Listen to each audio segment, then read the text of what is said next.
Good morning, KidZone. It's Pastor Amy. Welcome to week 2 of Lent.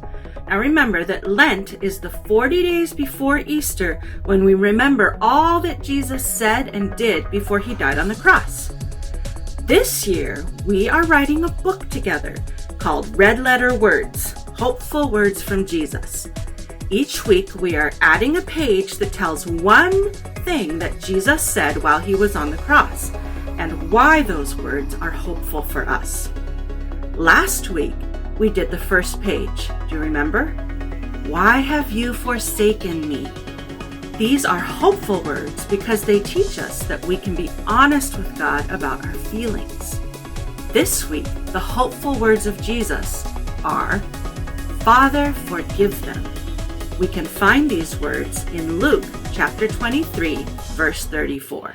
Remember, when Jesus said these words, he was already on the cross. His clothes had been ripped off of him. He had been hit and spit on and made fun of. A crown made of spiky thorns had been put on his head. Jesus was hurting. In the middle of all the pain that he was feeling, Jesus took time to pray for the people who were hurting him. I don't know about you, but this is a really hard thing to imagine. I usually can't pray to forgive someone who hurts me until a very long time later. But Jesus could. Jesus can, and that gives us a lot of hope. Here's why. First of all, when Jesus prayed for those people, he knew that they didn't know that what they were doing was wrong.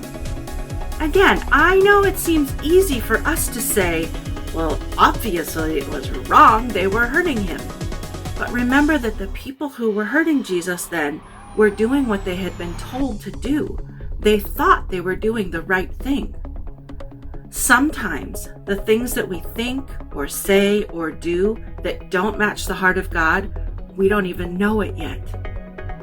That's why this is important.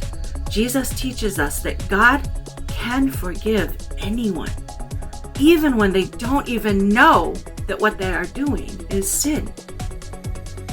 The other hopeful thing we learn from Jesus is that we can pray to God to forgive.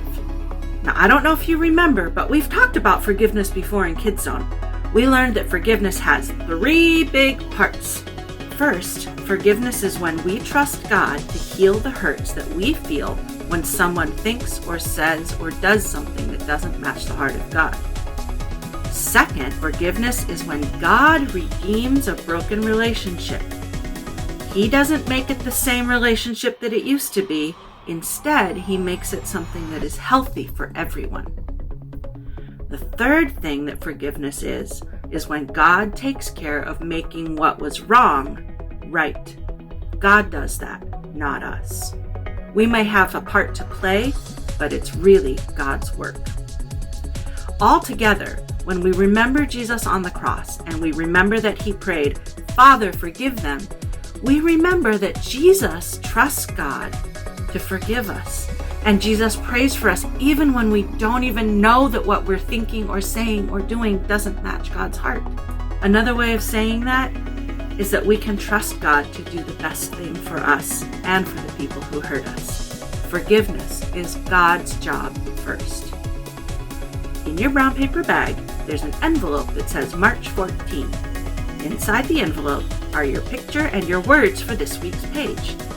Again, you can trace the words and color the picture, or you can write the words yourself and draw your own picture.